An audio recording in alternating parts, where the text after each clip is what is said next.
What if Socrates and Aristotle had a competition in ancient Greece? Day 1. They pull up in the middle of Athens and the whole city gathers like Zeus just dropped the dumbest crossover event of all time. The ruler says, winner gets gold, glory, and a giant statue. Socrates strokes his beard like he's about to ask the most unemployed question in human history. Aristotle fixes his robe like bro brought homework to a street fight. Day 2. First challenge. Who can win an argument faster? Socrates walks up to a random guy and says, "Do you even know what a chair is?" The man looks at the chair, looks at Socrates, and immediately starts lagging. Aristotle steps in and goes, "It is an object designed for sitting." Socrates smirks. "So if I stand on it, is it still a chair?" The whole crowd starts crashing out. One old man throws his sandal. A fish seller drops his basket. Athens is fully locked in. Day 3. Second challenge. Who can teach better? Aristotle pulls up with scrolls, diagrams, and enough notes to scare all the huzz away. Socrates brings nothing except pure hater energy.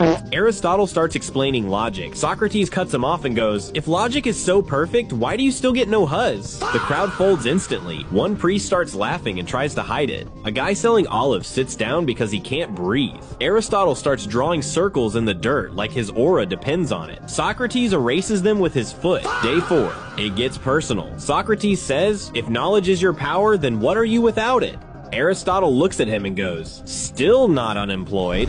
The whole square explodes. One woman drops her water pot. Two merchants start pointing at Socrates. Even the goats look shocked. Day 5. Nobody wins. Athens is cooked. Socrates is still yapping. Aristotle is still sorting leaves into categories nobody asked for. The crowd is exhausted. The ruler has a headache, and one random guy is still arguing about the chair. He realizes too late he didn't host a competition. He created the first podcast crash out in human history.